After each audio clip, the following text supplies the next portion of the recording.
Hello viewers, welcome to cute kitchen and craft. இன்றைக்கி நம்ம cabbage Manchurian செய்ய போகிறோம். முட்டைகோஸ் 1/4 கிலோ. அதை நம்ம நல்லா துருவி சின்ன சின்னதாக வெட்டி வச்சுக்கிட்டுடலாம். கழுவிட்டு தண்ணி இல்லாமல் நம்ம வடிகட்டி வச்சுக்கிட்டுருணும்.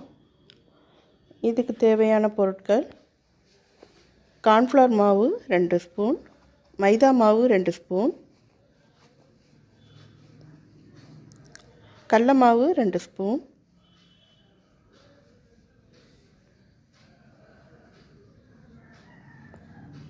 சோயா சாஸ் 3 ஸ்பூன், தக்காளி சாஸ் 2 ஸ்பூன், பச்சை மிளகாய் சாஸ் 1 பக்கெட், வெங்காயம் துண்டு துண்டாக அரிஞ்சு வச்சுக்கலாம், ஒரு 4 வெங்காயம், கேப்சிகம் ரெட் கலர் 1, அதை மட்டும் நம்ம அரிஞ்சு வச்சுக்கலாம், பச்சை மிளகாய் 2, இஞ்சி பூண்டு பேஸ்ட்டு 2 ஸ்பூன். இப்போ முட்டைகோஸுக்கு மாவு கலக்கி அதை போண்டா மாதிரி உள்ள இது பதத்துக்கு நம்ம ரெடி பண்ண போகிறோம். முதல்ல மைதா மாவு, கார்ன்ஃப்ளவர் மாவு, உப்பு கொஞ்சம்,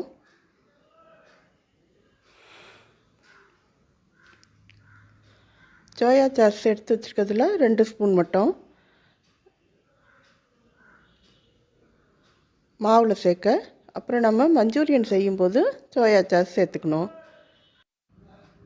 தேவையான தண்ணி சேர்த்து பஜ்ஜி போண்டா அளவுக்கு கொஞ்சமாக தண்ணி சேர்த்தாலே போதும். முட்டைகோஸ் சேர்த்து இதில் நம்ம கடல மாவை சேர்த்து பஜ்ஜி போண்டா பிடிக்கிற அளவுக்கு பதத்துக்கு வச்சுக்கிட்டுடலாம்.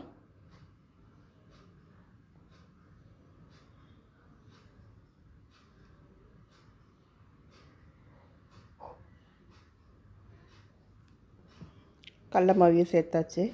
இதுக்கு கலர் எதுவும் தேவையில்லை. வானலியில் எண்ணெய் சேர்த்து போண்டா போடுற அளவுக்கு எண்ணெய் சேர்த்துக்கிட்டால் போதும். சூடு வந்தோடனே ஒவ்வொரு உருண்டையாக பிடிச்சி போடலாம்.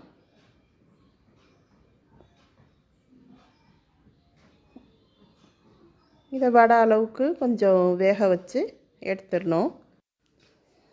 இப்போ நமக்கு கொஞ்சம் லேசாக வெந்திருக்கு. நம்ம திரும்ப போட்டு வேக வச்சு கொஞ்சம் முறுமுருண்டு ஆன பிறகு எடுத்துடலாம்.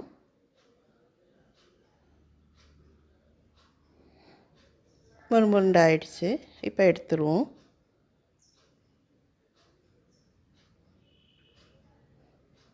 எடுத்துட்டு திரும்ப முட்டைகோஸ் பாதி இருக்குது, அதையும் நம்ம இதே மாதிரியே வடை மாதிரி பொரித்து எடுத்துக்கிட்டுடலாம்.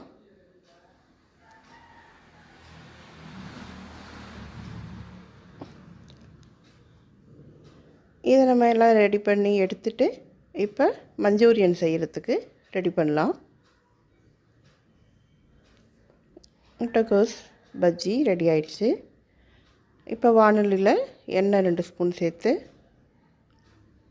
வெங்காயம் போட்டு வதக்கி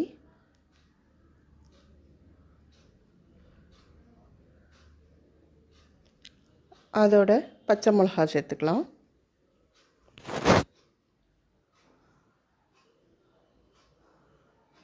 கேப்சிகம் அரிஞ்சு வச்சுருக்கோம் இல்லையா, அதையும் போட்டு கொஞ்சம் வதக்கிக்கலாம்.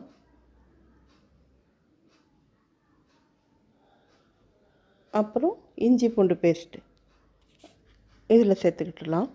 உப்பு கொஞ்சம் சேர்த்துக்கிட்டுலாம். இஞ்சி பூண்டு பச்சை வாசனை போகிற வரைக்கும் வதக்கிக்கலாம். அடுத்தது சாஸுக்கு எல்லாம் சேர்த்துக்கிட்டுருவோம். சோயா சாஸ், தக்காளி சாஸ், பச்சை மிளகாய் சாஸ்,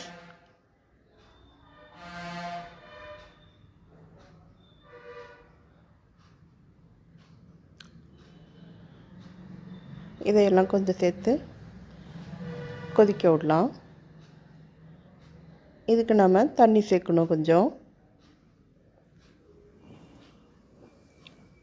இது கிரேவி மாதிரி நமக்கு வந்துருச்சுன்னா அதில் நம்ம கேபேஜ் போண்டா செஞ்சு வச்சுருக்கோம் இல்லையா, அதை நம்ம போடணும்.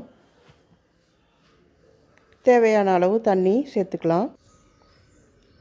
இது கொதிக்கும்போது கேபேஜ் போண்டா செஞ்சு வச்சுருக்கோம் இல்லையா, அதை ஒன்று ஒன்றா சேர்த்துக்கிட்டுருவோம். இதை நம்ம நல்லா கிளறி விட்டுடலாம்.